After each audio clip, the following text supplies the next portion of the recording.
Thank you, Gary. At this moment then I'd like to ask now for questions from the floor. There's some microphones going around, I believe, if people will wait till they get a microphone to want to ask a question.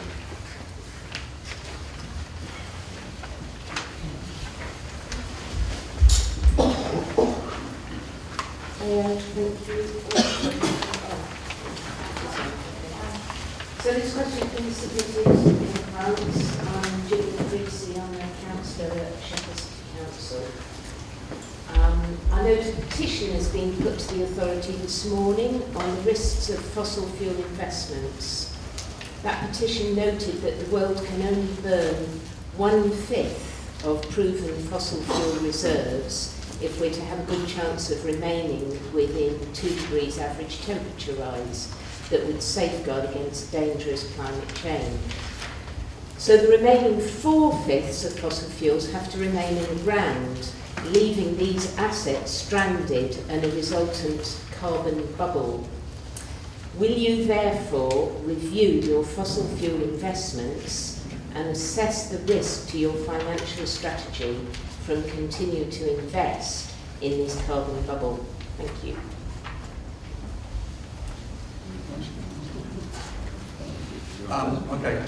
Thank you for the question. You're correct. A petition was served to the authority this morning, was received, and basically it has been accepted, and we will consider it at a future meeting. Clearly, there are a lot of implications behind the question. Western economies, as currently constituted, could not operate without using fossil fuels. And the use of fossil fuels permeates every aspect of our lives. It is difficult, therefore, purely in investments to simply say it's a bad thing, therefore we'll sell them. What we need to do is construct a policy to take cognizance of the point raised that there is a long-term issue here, and indeed the fund has been doing that for some time. We have a number of investments in renewables. We also have investments in fossil fuel investments, but it does permeate every aspect of everyday life. You can't grow food, for instance, without using fuel of some sort. So it is a very big issue. The authority accepted the petition this morning. It has been deferred for further consideration and forms part of the programme going forward. Thank you, John. Any further questions? Hi, my name is Suzanne Diamond, and my questions are kind of follow-up to that, and it's a little bit wider. To put it in context, in my life I try to do things properly. So I do things like doing my recycling, considering the ethical impact of the purchases that I make.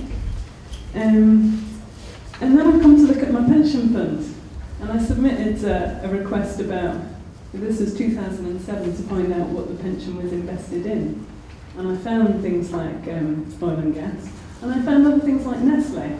And I've been boycotting Nestle for 20 years. So I'm finding that my pension is investing in companies that I consider are doing harm in the world. In fact, they may even be doing me harm. So looking at the Pensions Authority principles of acting in members' best interest, I would ask you to put an ethical investment policy in place that considers social and environmental impacts of the investments that you're making. And yeah, I think that's probably enough for you to answer to. Thank you. The authority does have a responsible investment policy, and we have at the heart of that a view that it is better to engage with businesses than to disinvest. We are an active, indeed, we're a founder member of something called Local Authority Pension Fund Forum, which now the local authority funds are members of, and who are actively engaged with businesses to pursue these sort of issues. Clearly, we take the views of every member seriously, but there are 150,000 members in the fund. And from our point of view, as we've already shown tonight, we do have a major problem in making and therefore we do need to invest to get an adequate financial return. But because we have a responsible investment policy, the two things run hand in hand. And we would not consciously invest in anything which is clearly doing harm to anybody or any particular member. But what is at one person's ethical stance is somebody else's non-ethical stance. It is very difficult to measure shades of grey or green or brown. And it is a minefield, which is one of the reasons why we have a responsible investment policy rather than an ethical investment policy. People's ethics vary. Thank you, John. The gentleman. It's all about these mergers or proposed mergers of different pension funds. Is there any leeway in these in this details?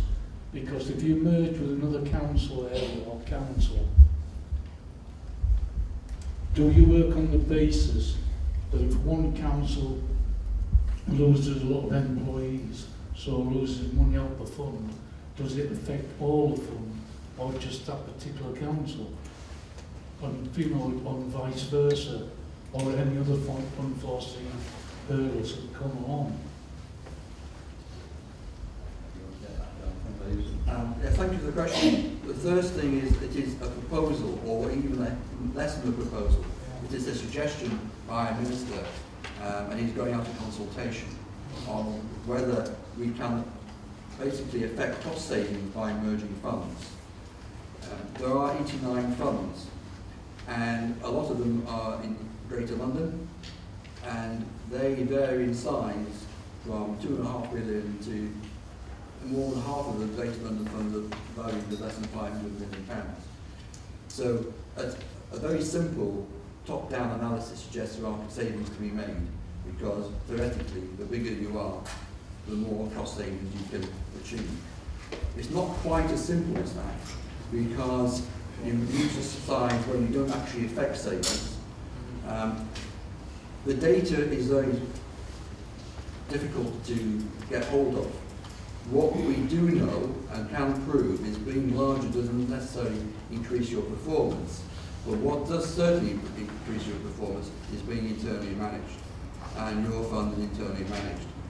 If you exclude expensive external managers, both on the administration side and on the investment side, then you are cutting costs. And as Guy pointed out, we are a low-cost administrator. We are a low-cost investment manager. That is one aspect. The other aspect we touch upon is very valid. Even within a fund of our size, there are marked differences between the various employers. Their employment profiles, their liability profiles differ. If you try and merge funds which are 50% funded with those that are 70% funded with those that are 80% funded, the implications are significant. You need an actuarial analysis of each one. And one of the issues to be raised is, would the taxpayers associated with an 85% funded fund be happy to take on the burden of merging a 45% fund, for example? There are political consequences of mergers. So what is, at first glance, quite an easy and straightforward exercise is in fact very complicated. Even if it is decided that there is room for merging funds, it's unlikely that anything will happen before 2018, 2019. What is far more likely to happen is, as Gary's already alluded to, is greater cooperation between funds. As we sell software to other funds, some funds do other people's administration, we do other people's investment management profiles. There is more scope for joint sharing, working on software levels and collaboration, which is an easier way of effectively reducing costs as outright mergers. And that is, of course, ignoring the fact that locally administrated funds tend to produce a better service. You wouldn't get regional offices on a local national fund. You wouldn't get face-to-face retirement interviews on a national basis. The level of service and local political democratic responsibility is a very important part of the LGPS. And I think there are all sorts of implications if mergers took place. Thank you, John. Any further questions? The gentleman at the back and the lady towards the front. Oh, I think should be on. Is that on? Yes. Hello? Yes. I think Gary said that the US economy is expected to be the first out of recession. Who said that? Johnson. Oh, right. Unless I'm misunderstanding it, I keep hearing on Radio 4 that the US economy is heading for some major problem in the month of October. So, which is right, or am I misinterpreting what's going on? They are two different issues, in the sense that the economy as a whole, US PLC, is recovering. The housing starts are on the up. Employment isn't performing as well as would normally be expected at this stage of the cycle, but it is generally recovering. Of all the Western economies, the United States is the most vibrant. However, on top of that, you have a short-term, hopefully, political issue, which is one, the budget, and two, the debt ceiling. If the House of Congress cannot agree on increasing the US Treasury debt ceiling, then they will default on their loans. And as a major economy in the world, that has very serious consequences for everybody. But corporate America, day-to-day America, is actually recovering out of recession. So the two things are not necessarily aligned, but you're absolutely right. If Congress can't get themselves sorted out and they do default, implications for the world economy are quite severe. Thank you, John. Lady at the front, or towards the front. Mine's more of an admin question. I was stood at the tram stop to come here, and I was talking to a colleague who was 32 and I'm 49, and he was saying he was thinking of doing 50-50 contribution. And I said, whoa, no, you should be putting more in now because you've got longer years than I have. What my question would be is, if he goes on the 50-50, what does the employer's contribution, does that halve as well? Now, the employer's contribution will stay as it is. That So he'll just pay? He pays less. And hopefully the intention is that it's aligned with auto-enrolment. So he would actually be auto-enrolled back into the full scheme after 3 years. And then he'd have to continually opt back out of it into the 50-50 again. The intention is that people are in it for just a short period of time to get over short-term problems. Right. Can I just ask, would you advise people to do that? Because I was saying, Well, we don't give advice. no, he lives with his mum, he's got Yeah. no house, he's got no family, and I just think this is the time he should stay in the pension. Well, I'll let you give him that advice. Can I have another question as well? I also do casual work. I actually work for Sheffield Council, but I do casual work for Sheffield College, and they just asked me to opt in. Now, they say I have to opt in as Sheffield College as well as Sheffield Council. Now, would I get a tiny pension from Sheffield College and a pension from Sheffield Council, or would they be combined? No, they would be separate. Where you've got employment across different employers, and even if you've got a casual job with Sheffield, it would be kept separate. Right. So we keep the working conditions separately, and obviously when we send you statements, we'll put them all on the same statement for you, Right. so you'll see them together. But essentially, you will be building up a separate pension for your casual employment, albeit a small one for casual work, but you will be building up a separate pension. I just saw it on the letter that they said they pay 13% and I pay 6% into pension. I just thought, well, I'll get more money if I do it that way. Granted, I won't get it till at the moment I'm 66 or 67 or 68. But I decided to do that, but it will do us two separate ones. Yes. Lovely, thank you very much. Okay. Thank you. Any further questions? The lady? I'm sorry, thanks for all the information you've given us, but I'm not entirely satisfied. So I've got a follow-up question, which is, you said that you've been engaging with companies to help them to change their practice if you consider it to be, say, ethically a problem. Can you give us some examples of ways in which that policy has been successful. It's difficult to name names, but there's one leading UK supermarket which has completely changed its sourcing of the sustainable wood it sells in terms of like garden furniture and so on, as a result of lateral pressure. You will be aware of some US sports manufacturers who have changed their practices because of shower pressure. There are numerous examples of chain supply changes taking place because of that. Engagement is a very time-consuming activity, and that is why we try and collaborate with other like-minded investors to pursue policies where we think we need to. Although we are a large fund, by ourselves we have not a huge amount of impact. Collaborating with a local quality pension fund forum makes us considerably more recognised and important. For instance, the splitting of the top roles of M&S between chairmanship and chief executive was largely reached because of lateral pressure. Recent examples show the major embarrassment that pursued with Rupert Murdoch from News International, where he almost, not quite, but almost was forced to recognise that that was not his own personal fiefdom, but a publicly quoted company. So there are all sorts of examples of shareholder pressure being effective. Thank you, John. There were further questions? I saw another hand go. No? Thank you. No further questions? Okay then, before my closing remarks, I think John's got to go through a quiz. And see who got 100% right.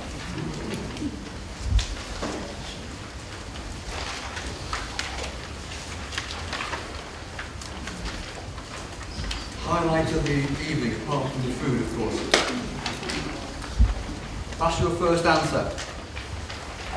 Deerskins were used in the early days of frontier America as a form of trade, because if they were readily acceptable, they were bartered, hence the expression was barter. Who says crime doesn't pay? Al Capone was the first American to earn $100 million in a year. Now you won't have heard of this guy. Very few of you have actually seen him race, but he was a charioteer. If you go to Rome on holiday, there is a monument to him in the Forum, built in 146 AD. He was a sort of Spartacus guy, the guy who was in a chariot going around the circuses.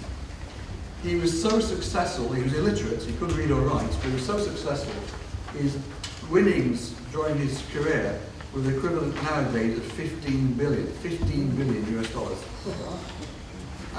It was said at the time that his winnings were so high that he could have paid the whole cost of the Roman Imperial Army at its zenith for 2 months. Now, what can you do with $100 trillion? Well, in fact, you could do all of them. If they're US dollars, of course, you could do all of them.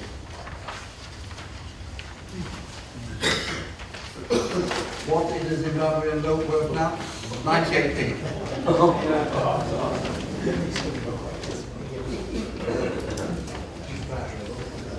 This was an attempt, obviously, to try and illustrate what money means. You know, it's important to us, but how much is it really worth? Now, this is a really important slide. The actuarial question. Why do we have a pension fund? Why is it important to get it actually valued? It's a 3-year-old girl.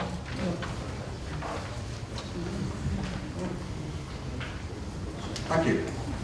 Thank you, John.